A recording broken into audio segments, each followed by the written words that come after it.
podcast studios. This is After 9 with Scott and Kat. Hey now! Hello. Happy birthday, Kat. Oh, thank you so much.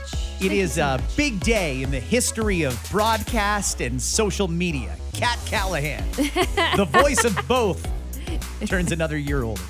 How are you celebrating your birthday? Okay, so actually on my birthday today, it's a regular day for me, to be quite honest with you. Although I did wake up to a nice surprise. My husband's actually away. My husband's not even in the country right now. But he left me a surprise that I didn't know about. So when I woke up to a text message that said, go check the speakeasy, our speakeasy, for a present. So I went down there right away, right when I woke up. Ooh, what is this now? So it is a getaway to Niagara-on-the-Lake. He's taking me later on this month at a hotel. Nice. Oh, yeah, it's Queen's Landing too. Yeah, I know. I love that place.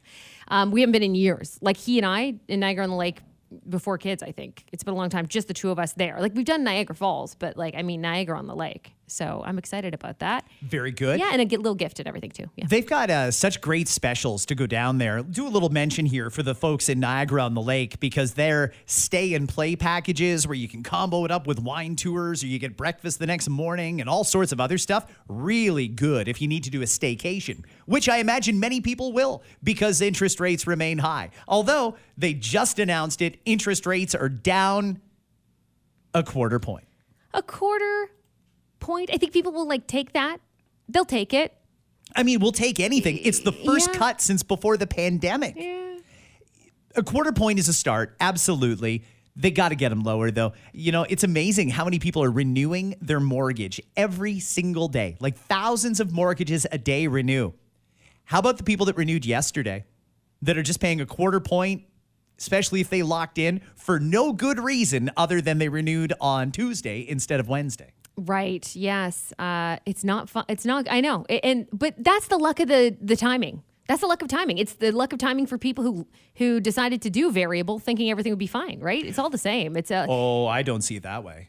So you think people who decided to go variable and are stuck with these high mortgages, it is what it is? Too bad? No, I think that they're the ones who got screwed the most. That's what I'm saying, though. I'm saying it's the luck of whatever you get.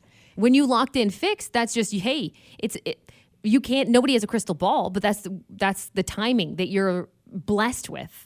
True. Right? That's all I'm saying. I think what frustrates me the most about the interest rates is this was beyond anybody's control, and anybody who did what they told us to do got screwed here. It's unfortunate because, they did tell us, they said it plain as day, rates will remain low. There was no reason to take out a fixed rate mortgage back in 2018, 2019, 2020, those mortgages that are all renewing right now. There was no reason whatsoever to take a fixed rate because even if rates did happen to go up a little bit, they were historically low. What were they going to go up to? 1%?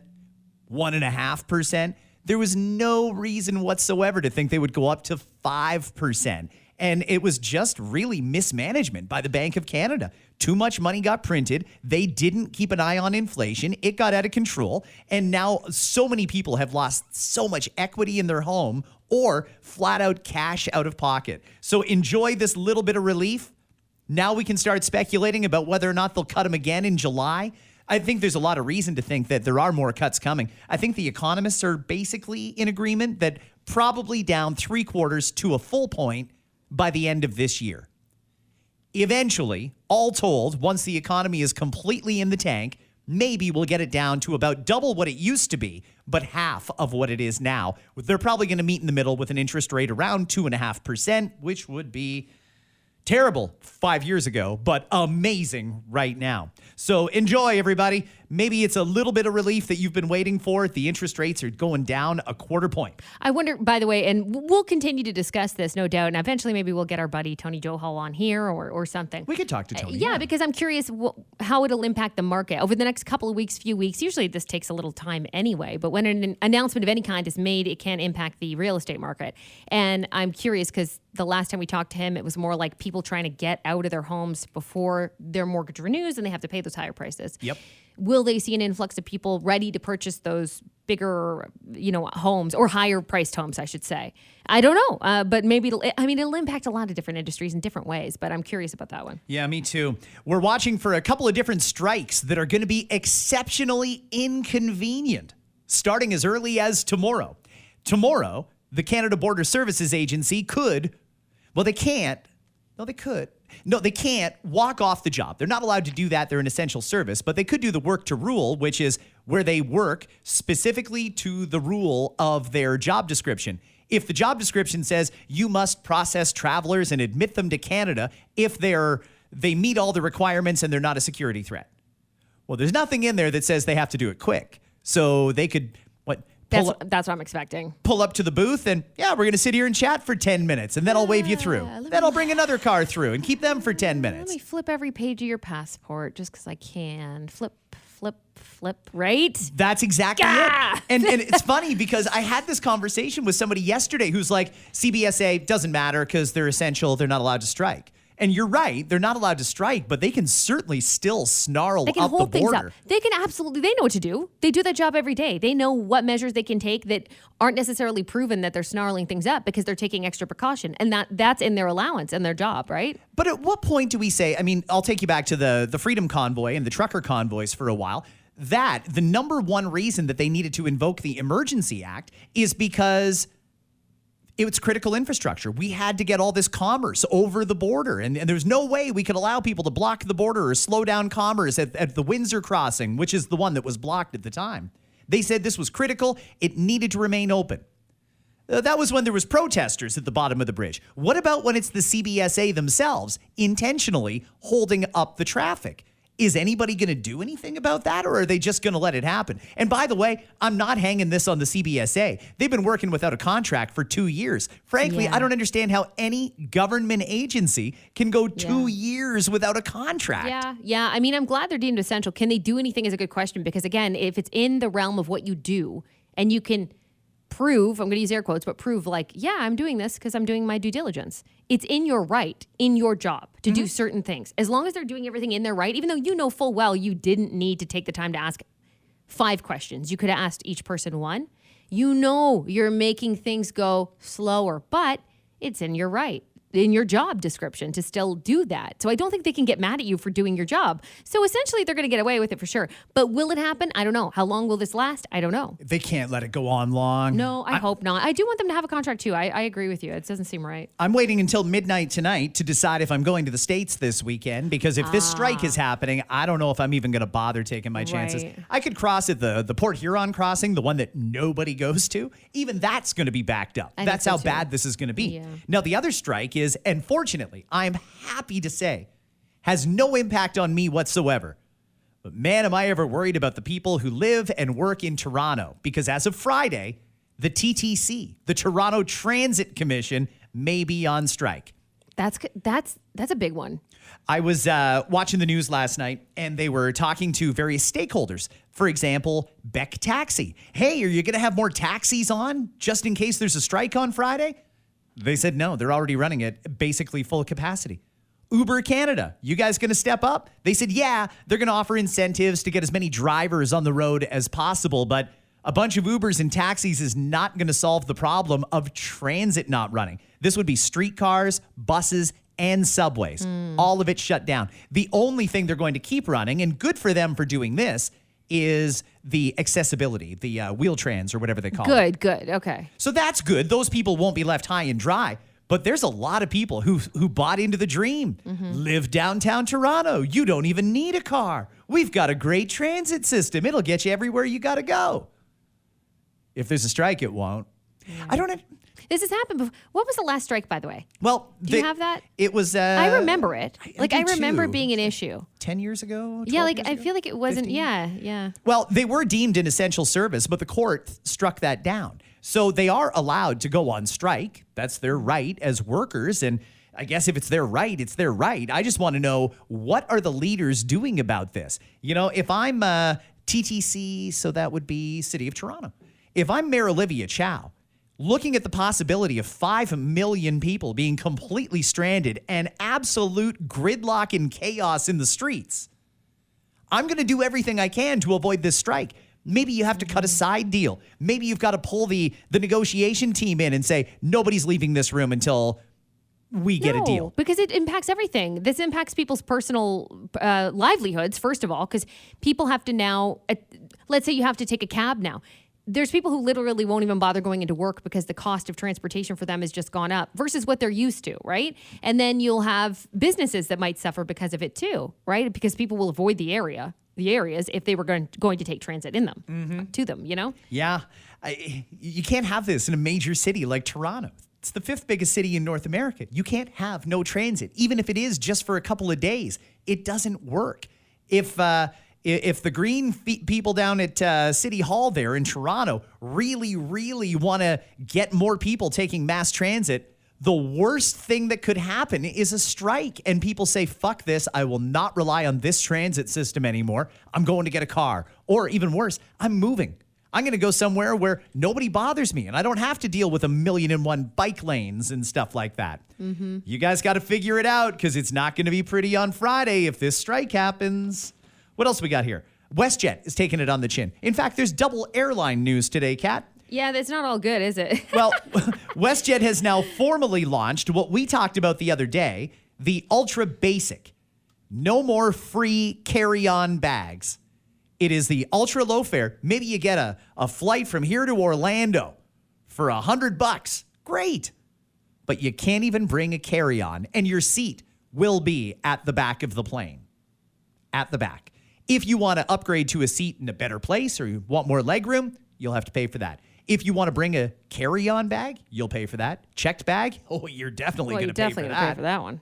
That's been a thing for a long time now, hasn't it? Fuck. WestJet says the no-frills fare will result in lower-priced tickets across its routes. However, the people who don't love this or don't like WestJet, both are possible, are pointing out that these are basics that always used to come with a flight. Yeah, they did. Why are we getting nickel and dimed for everything? I know. I've never... So buying carry-on bag, and the airlines that I usually do, the lower cost ones, if I'm leaving out of a small airport, I usually do have to pay for a carry-on anyway, so I skip it. But you'd be amazed at what you can fit in those personal items. Yeah. Really. A backpack counts as a personal item. Yeah. As long as you can shove it in this underneath the seat in front of you, it's okay. And I have a bag that like literally perfectly fits it. And we packed one of those as a one personal item for all 4 of us as a family traveling to Florida. It was no problem. So I don't think it's that big a deal, but I know some people like to have their stuff with them. They don't want to wait at the carousel. I get it. You don't want to, but sometimes we'll say like you get screwed over in some cases anyway, regardless. So sometimes it's better to just suck it up and pay. All depending on where you're going, right? And how much stuff you need with you. If you're going to like a foreign destination where you're worried about spending money places, like I get why you want to have your stuff with you. But even then, you have to check in advance and make sure that you have a spot for your carry-on. It happened to my husband. He got basically told, like, sorry, no room for your carry-on here. So we're going to check it for you, no cost, but you can't have your stuff with you. And he's like, well, that kind of defeated the whole purpose of the reason why I brought a carry-on, because I don't want to wait at a fucking carousel. I just want to go. When did everything change? It used to be when you bought a flight, you got your seat, and you got to put your suitcase in the bin above you or under the seat in front of you. Now, every time I get on a flight, the overhead bins are completely full and they're begging people, hey, can we please take your bag and put it under the plane and we'll give it to you right back here before you leave. You don't have to wait at the carousel. I thought planes just had enough room for all the seats in the overhead. I think that that's becoming less and less. There's either less room or more people realize the cost is high. So trying to save money, they try to jam all their shit into carry-on and just bring the carry-on. I think more people are bringing carry-ons than they used to. Yeah, because they charge for the bag. Exactly. So if more people do it, that leaves way less room for people. And then some people get screwed over. The Motion Picture Association of Canada. The Motion Picture Association of Canada. Oh. Expressing disappointment over a CRTC decision that we found out about yesterday, where foreign streaming services now have to pay 5% of their annual Canadian revenue into a fund to help with the production of Canadian content. This will also help newsrooms, radio, television, and producing up all those great Canadian shows like... Oh, Murdoch Mysteries. Oh, yes, Murdoch Mysteries. Well, there was good ones. There's really... we need more like the Working Moms and the Schitt's Creeks. We need more of those minds at work for some of the Canadian shows. Because we're talking scripted shows, right? Yeah. Yeah. I mean, we're definitely lacking in that area. There's a few good ones. The association says, and I'm going to agree with them here, that this new mandate doesn't take into account the contributions these companies already make within the Canadian media industry. It also says global studios and streaming services have spent more than $6.5 billion a year producing quality content in Canada. That association represents platforms like Netflix, Disney Plus, and more. So the government has, by the way, I just saw the old tweet today. I'll get the date for you here because I thought this was just fascinating. It was August 10th, 2015. August 10th, 2015. While campaigning to be prime minister, Justin Trudeau's Liberal Party tweeted out a friendly reminder: the Liberal Party of Canada will not introduce a Netflix tax. It took him 9 years, but now we have a Netflix tax.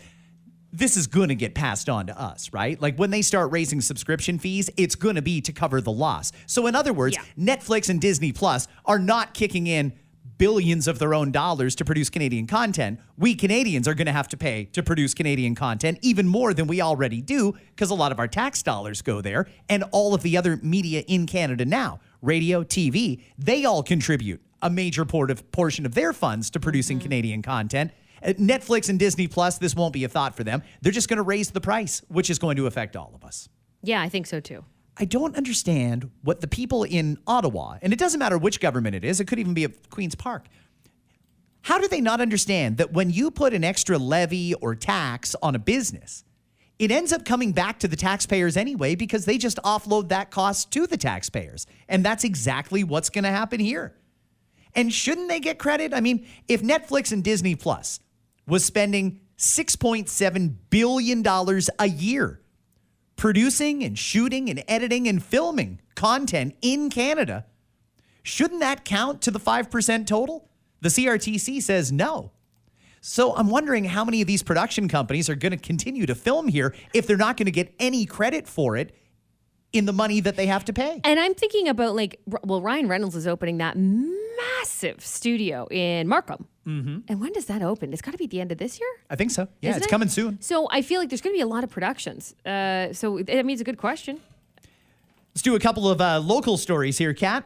We're learning more about an incident last Thursday at a police station in St. Catharines. A man tried to steal a woman's purse at the police station. Not even in the parking lot. In the fucking lobby of the police station. Police say a 77-year-old woman, I feel so bad for her, 77-year-old woman was sitting on a bench in the lobby of the police detachment, minding her own business, when a guy who had been acting somewhat erratically grabbed for her purse. This elderly woman fought the guy off and would not let go of the purse. He dragged her through the lobby and down the stairs by the time the cops realized what was going on and got there and broke it up. The woman suffered serious but non-life-threatening injuries. The guy was arrested. And you know what sucks is this woman didn't do anything wrong. You should feel absolutely safe in a police station.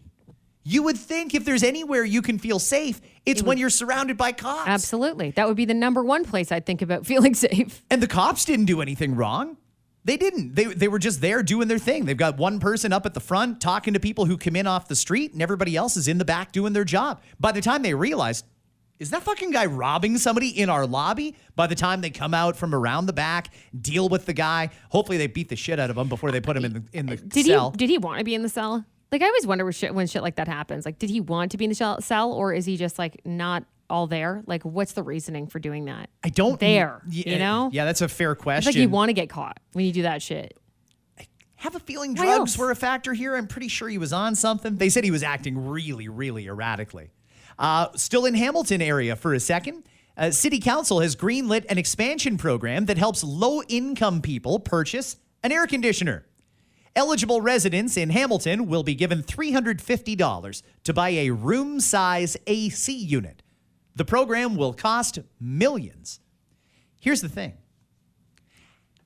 They don't really have any plan to make sure that when they give people who are low income and meet the criteria, when they give them $350, there is no way to tell that the people went to Best Buy or wherever and actually bought an air conditioner. We're just giving them $350. Really? It's not like a rebate situation or anything like that? I guess a rebate wouldn't really be helpful if you can't afford to buy it to begin with. So common sense. Again, common sense is not very common, but for the folks here at City Hall, let me tell you probably the better way to have done this. Go through the company. Go through the companies supplying the AC. Yeah. If you have decided, and it's a valid decision, I mean, it's hot out, and if you think your residents shouldn't have to put up with no air conditioning and you want to give them money to buy air conditioning, okay, fine. You don't just give them a check for $350. You go out and buy air conditioning units, and if somebody needs one, they come to you and get one, and then they take it home and install it. Or sell it or do whatever the fuck they're going to do with it. My point is, you don't just hand out checks for a program where the money is specifically earmarked for something and just trust that they're going to do it. That doesn't seem responsible. It's not. It's really, really crazy. Back to our Kitchener area. Stratford police are appealing to the thieves who broke into a woman's home 2 weeks ago on Ontario Street. They stole a large amount of silverware, dishes, and jewelry, and in the process, they also took the ashes of the victim's husband and brother-in-law and 2 pets who had been cremated. Uh-oh. Stratford police are asking the person or persons responsible for the break-in, please just put the ashes outside the door of the Young Funeral Home, which I assume is a popular funeral home in Stratford, or you can drop them off at the police station. But they're appealing to the kindness, the hope that maybe there's some decency inside a person who would break into another person's house. Come on, there's no value in that for that person who stole it. Like, we know that. So please. Let's say, for example, this thief is listening to this podcast right now thinking, yeah, I did break into a home in Stratford. There was that weird looking jar. I think I've got those ashes. Should they face any repercussions if they voluntarily return the ashes? If they're seen doing it, for example? Yep. Let's say they decide, you know what, I'm going to return them to the funeral home, and the funeral home's got all these surveillance cameras and stuff like that. The police can tell who it was that returned it. Can they then use that and go and arrest that person? Or does the person who did this break-in get some sort of a pass or a get out of jail free because they did do the right thing on the ashes and returned those? Mm-hmm. I don't know. I mean, I don't know. I don't think so. I don't know either, Kat. I'm leaning toward you probably wouldn't get away with it. Maybe a less harsh punishment. But I don't think you can guarantee that person's not going to get in trouble. Last but certainly not least, actually, there's 2 more things before we move on to some more fun stuff. The industry minister, Francois-Philippe Champagne. I just like saying that dude's name. Yeah. He says the federal Liberals are opposed to an NDP suggestion that they should put a price cap on basics at the grocery store. So the NDP is saying that because we haven't had any luck convincing the grocery chains lower your prices, that we should put a cap on it nationwide. For example, stores can't charge any more than $6.99 for a liter of milk, or they can't charge any more than $5.99 for a carton of eggs. Here. Yes. The Liberals say no. The Conservatives laughed the suggestion off and pointed out that when you do that, it just keeps the prices high. So I'm wondering, could this work? Does it? Well, let's say right now, Loblaw is charging $6.99 for a dozen eggs. That's probably the average. They've got some that are more than $6.99 and some that are less. But before inflation crept in, eggs were $3.99 a dozen. Where do you set the cap? Because if you set the cap at the current price of $6.99 and say, okay, but you can't charge any more than this, when inflation goes back down and they're back in a position where they could be charging $3.99 or even $4.99 for eggs, do you think they're going to do that? Or are they going to keep it at the cap so that they're always making the maximum profit on those? If the cap is set across the board, though, for certain products, and we know that there's different, like, for example, eggs, that's a good example. Like, there's organic free run bullshit. Fine, cap it per category. Mm-hmm. But if you cap it around every grocery store, I think you're still going to at least see sales on those items, right? If you know it's not going to go above $4.99, let's say, at least you know that. There's going to be grocers that are going to go, oh, fucking this week it's going to be $3.99. Everyone come to me. So you're still going to have sales and deals. I don't think that will deter grocery chains from doing that. How would that work for things like the regular brand and the PC brand? We all know you can go out and get one of those frozen lasagnas from whatever, Michelina, and maybe those will cost you $19.99. Or you can get the PC brand frozen lasagna for about $12.99. Would they bring up the price of the PC brand and make an easy $6-7 on every purchase? Or will things come down to the lower price? I don't know how that would work. Too complicated, do you think, maybe for a grocer, like for a grocery store? Too complicated for government. I think grocers can figure out their business easily. I think they know what they're doing and what their margins are. I don't know that government should get involved in an industry that they don't know anything about. The other thing is, and this is a huge story, I don't even know where we go from here. For those who don't know, there was a report that was released 2 days ago. And this report says that foreign interference has been detected at every level of government. And some Canadian members of parliament, these are our elected federal officials, wittingly aided foreign state actors. There was at least one MP who was actually feeding classified or confidential cabinet and government information to spies from other countries, like actual treason. The federal government, the prime minister hasn't said much about this one, but the deputy prime minister and finance minister, Chrystia Freeland, says the allegations are concerning, but they won't commit to releasing the names. So if you go on social media today, you're going to see something coming from conservatives, coming from liberals, coming from New Democrats. You're going to see regular Canadians demanding that the names of these members of parliament be released. The thing is, the politicians don't want to release it, either because they're implicated or they were the ones who were talking, or they're afraid of what it's going to mean when we eventually have a vote. We have to know, right?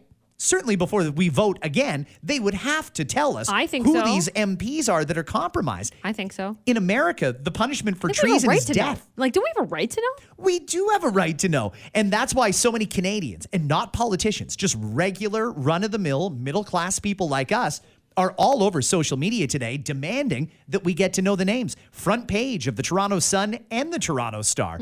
We want to know who the hell sold us out. Who was selling or promising or benefiting from giving out government secrets to spies from other countries. Apparently it was China, Iran, and India that were the main beneficiaries of this information. Who was it? And yesterday, the Conservatives didn't ask a single question about this. The New Democrats and the Bloc did, but the Conservatives didn't, which kind of makes me wonder, are they implicated? Are these all liberals? Is the prime minister implicated? These are all things that we have every right to know as Canadians, and so far, they haven't told us. Months after Disney and Florida Governor Ron DeSantis agreed to end their illegal fight, the two sides are set to approve an agreement now that'll result in Disney investing $17 billion into the Disney Florida resort. It's a 15-year deal that'll keep Disney in Florida and opens the door for a fifth major theme park at Disney. What theme park could we do? We asked this question today on the Scott and Kat radio show. We got some great answers. Okay, so I thought if you want to continue with a Disney, very Disney-ish Disney idea, okay? And you know what I mean by that, I think? A Pixar land. Now, they do have, of course, Pixar rides and stuff sprinkled throughout several of the parks. And even the Toy Story land at Hollywood Studios. Great, fun. But what if you had an entire Pixarville? So all the Pixar movies, the rides are there, et cetera, et cetera. Okay, I'm trying to think. You're probably more connected to this than I am. Pixar would be everything your from Monsters, Inc. and your, obviously, all the Toy Stories are the biggest ones that they had. The Finding Nemos, which, again, those are sprinkled throughout the parks, though. So how much more could you do? I don't know if you could do a standalone. But I really like a couple of suggestions that came in. How do you feel about this one? Vegas-style Disney. Adults only. An adults-only Disney park. That's bars. That's, I don't know, Disney-themed clubs. But mostly just patios. Rides for sure. And that's where you could bring in Deadpool. Deadpool's the first R-rated film that's been put out by them. This year marks the very first time they put out an R-rated film, in being the Deadpool 3. Deadpool and Wolverine, sorry. So stuff like that. You could have specific rides where you're not going to bring your kids. You don't need to worry about height restrictions or content. Most adults don't need to worry about those height restrictions, but there's a few. Content, though. I mean, I'm thinking about the content that's involved in it. You don't need to worry about that. You could even bring in some old school stuff, right? And you could bring in some Star Wars stuff to that even as well. The other one that came in was a villain theme, which goes hand in hand with, they just announced the villain cruise that's going to be at Disney. So you could do an entire Disney theme park of villain based. Also, I don't know if kids would like that, though. Some kids would, but I don't know if all kids would like that. That might not be a go-to if they're scared of Ursula or they don't like the witch in Snow White or whatever the case is, right? There's lots of different villains out there. They might not. It depends on how they do it. You'd have to be in a weird mood to go to that park at Disney if it was Villain Land, unless they just have some astounding ride that we've never seen before. Or they could combine the adult idea with the villain, like all the villain shits at the 18+ Disney. Or whatever, you know what I mean? Anyway, those are a couple of cool ideas that came in. And I thought, all right, that's not bad. I don't know if they'll end up doing any of that, though, because I don't know if they want to get too specific. I bet you it'll be another park of some kind. Take a look at Japan, take a look at Paris, see what they have there. They might come up with something outside of the box that'll still be able to bring in all different kinds of, whether it's Disney, Pixar, or Star Wars related or otherwise. They might be able to do that. They've also got those water parks down there, and I don't know how many people spend their time at the water park at Disney, but they could do another one of those. There's all kinds of different options. But either way, another attraction is coming to suck what's left of the money in your pocket out of there. Fucking crazy. I can't believe where are they going to put that too? I know there is land. There is land available. I know that, but fuck, that's expensive. Shocking news out of New York yesterday. As he prepares to go on trial and try and keep himself out of jail, Alec Baldwin has signed on to do a reality show with his wife, Hilaria, and all of their 15 children. There's 7, but there might as well be 15. Like after 5, how is it? It's just all the same, isn't it? These are young kids, though. Like he's got toddlers running around the house, and he's got this court case going on in New Mexico, and I assume that with the election coming up, they're probably going to have him back on SNL to do some Trump shit.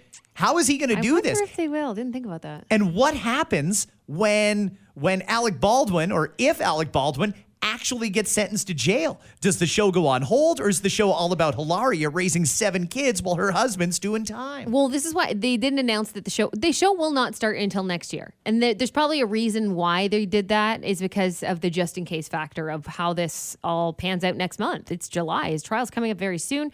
I don't think he believes at all that he's going to face jail time. In his mind, he's probably like, this is stupid. Let's just get through the motions of this. It's going to be over soon. I'm going to be found not guilty. And by the way, he could be right. They might not sentence him to anything at all, or something very minor that's zero to do with jail time, right? I don't know how it's going to go, but that's the reason why they're setting it for next year. Because regardless of what happens to him, he's still going to be able to do it next year.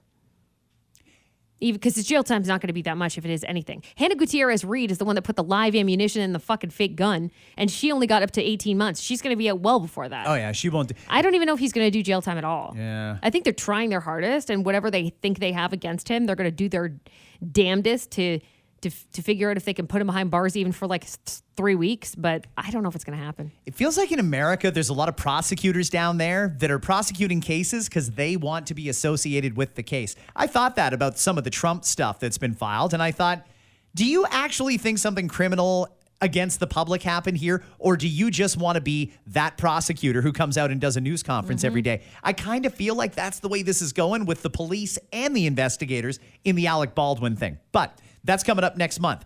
Couple things, because now we're running low on time. Yeah, we have another meeting today, too. Don't they know it's my birthday? We have a meeting today? Yeah, we'll talk about it later.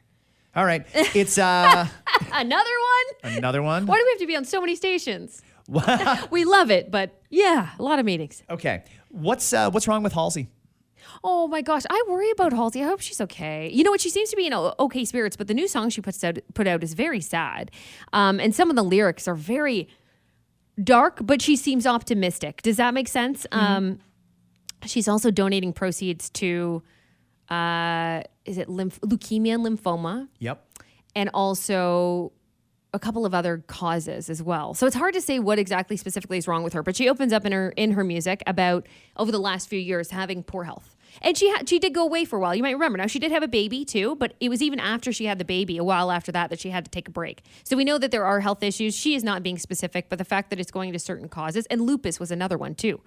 What she has, I don't know, but she says in the song she was juggled around by a bunch of different doctors. This is someone who has good money, who has money and can afford healthcare, and they're still being juggled around like, oh, we don't know what's wrong with you. I hear stories like that all the time. I mean, mainly in Canada where it's really like a fucking gong show. But even there, like it seems like she can't get the answers that she wants. How old is Joe Jonas? Joe Jonas is 34. How old is Demi Moore? 61. And they're dating? No, we can't say they're dating, but apparently they have. They're going to smash this weekend. You know that. If anybody could make that happen, it's Demi Moore, and good for her. Fucking right. So apparently these two met at Cannes Film Festival and kind of hit it off. We know Joe was previously married to Sophie Turner, Game of Thrones. I think most people know who she is. They divorced recently. These two started talking, but apparently it's just a flirty relationship. It's not like a serious thing, but we know that a flirty relationship can turn into something different quite quickly. So will it? I don't know. This one particular source says it hasn't got physical yet, but I love how they use the word yet. So yeah, this weekend they could fuck. I mean, we don't know. If they're saying yet, they're going to fuck. Probably. If the source knows anything anyway. I'm looking at a picture of Demi Moore from 3 weeks ago, and she looks just like she did in the 90s. Like the woman ages so beautifully. Mm-hmm. It's incredible.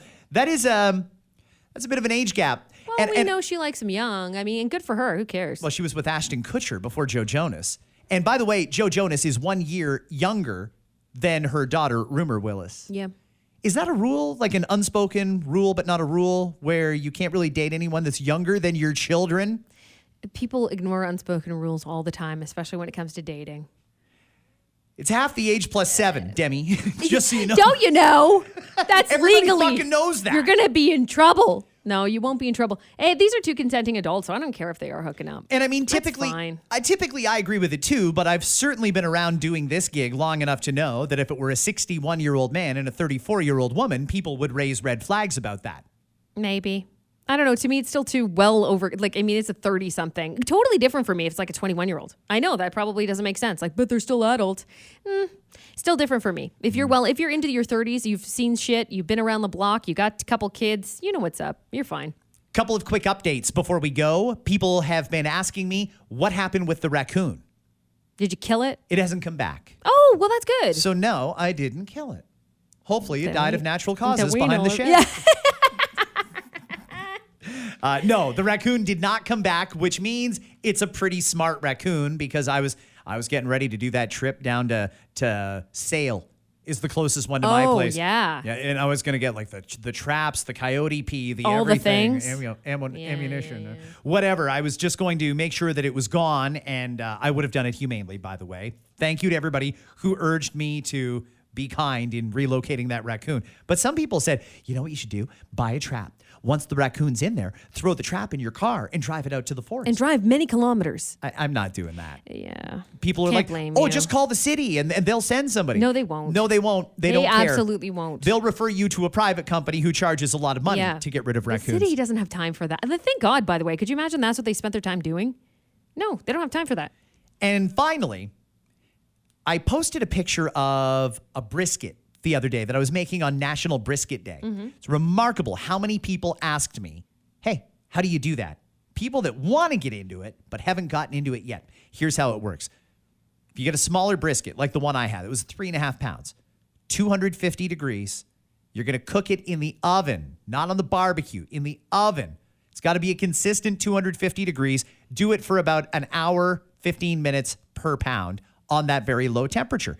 Now, uncover it for about the last hour, slather a little bit of sauce on it. And when you put the rub on it, really work it in there, and you're going to have one hell of a sandwich. And because of that, yesterday, Kat, I invented what will be the first permanent addition to the menu at the hypothetical restaurant that I haven't got yet, but someday I hope I will. You will. You better someday. The brisket Parmesan sandwich. Oh. Brisket. Okay.